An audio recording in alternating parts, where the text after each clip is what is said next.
আসসালামু আলাইকুম প্রিয় ভিউয়ার্স। আজকে আমরা আবেদন করব অনলাইনে কিভাবে বিধবা ভাতা আবেদন করা যায়। আমরা ওয়েবসাইটে গেছি, এখানে বিধবা ভাতা সিলেক্ট করলাম। এখন এনআইডি কার্ডের নাম্বারটি দেব। এখন আমরা এনআইডি কার্ডের নাম্বারটি দিচ্ছি। এখন জন্ম তারিখটা আমি সিলেক্ট করব। জন্ম তারিখ মে মাসে 18 তারিখ। এখন ক্যাপচা কোডটি যোগ করতে বলছে। দেখুন, আমি ক্যাপচা কোডটি রিফ্রেশ দিয়ে আমি যোগ করলাম। এখন জাতীয় পরিচয় যাচাই করুন, এখানে ক্লিক করব। ইনভ্যালিড ক্যাপচা, আমার ক্যাপচাটি দেওয়া ভুল হয়েছিল। এখন আমি ক্যাপচা কোডটা আবার দিচ্ছি পুনরায়।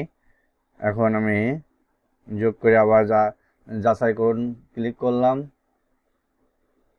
ক্লিক করার পর দেখুন এনআইডি তথ্য যাচাই সফলভাবে হয়েছে। এখন আমি ছবি সিলেক্ট করছি। ছবিটা সিলেক্ট করার পরে আবার সিগনেচার সিলেক্ট করতে হবে। দেখুন, ছবির সাইজ কিন্তু 200 কিলোবাইটের কম হতে হবে এবং সিগনেচারের সাইজও 200 কিলোবাইটের কম হতে হবে। এখানে দেখুন সম্পূর্ণ বাংলার নাম অটো নিয়ে নিয়েছে এবং ইংরেজির নাম অটো নিয়ে নিয়েছে।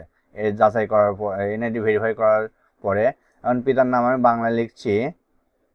পিতার নাম লেখা শেষ। এখন মাতার নামটি দেব দবিয়ন নেসা। এখন মোবাইল নাম্বারটি দিচ্ছি, যে নাম্বারে আমার নগদ অ্যাকাউন্ট খোলা আছে এনআইডি কার্ড দিয়ে। ধর্ম সিলেক্ট করলাম ইসলাম। এখন শিক্ষাগত যোগ্যতা নিরক্ষর। মোবাইল নাম্বারটি আমি আরেকবার চেক করে নিলাম।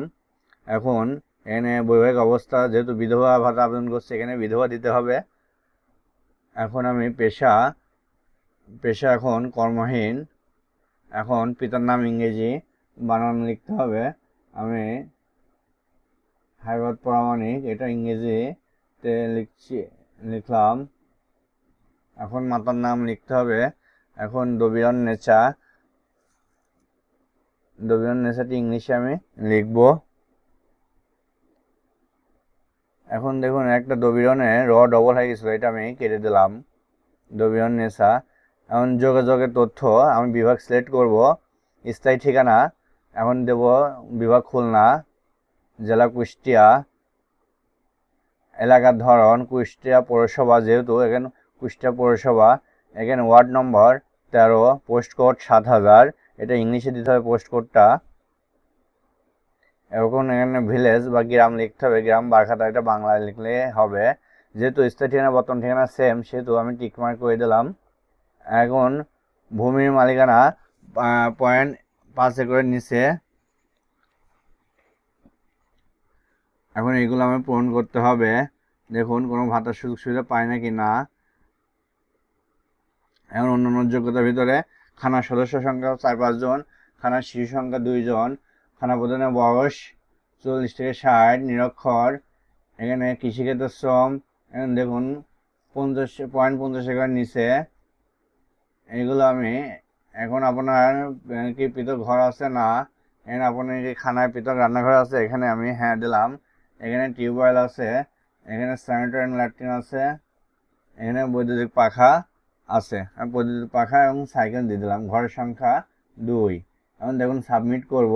সব কিছু ঠিক থেকে নিশ্চিত বাটনে ক্লিক করব। এটা লোডিং নিচ্ছে। দেখুন আমার আবেদনটি হয়ে গেছে। এখন আবেদনটি ডাউনলোড করে নেব। ট্র্যাকিং আইডি নাম্বারটি আমি সেভ করে রাখবো। আবেদনটি ডাউনলোড করা সম্পূর্ণ হয়েছে। এখন এটা আমি প্রিন্ট করব। প্রিন্ট করলেই এটা অটোমেটিক আমার যাচাই বাছাই হওয়ার পরে আমার মোবাইলে SMS তথ্য আপডেট জানাবে। আমি এখন প্রিন্ট করলাম।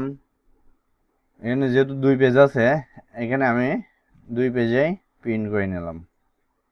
ভিডিওটি ভালো লাগলে আমাদের শেয়ার করবেন, লাইক শেয়ার কমেন্ট করবেন এবং নতুন নতুন ভিডিও পেতে আমাদের ইউটিউব চ্যানেলটি সাবস্ক্রাইব করে রাখুন এবং নোটিফিকেশন বেলটি অন করে রাখুন। আল্লাহ হাফেজ।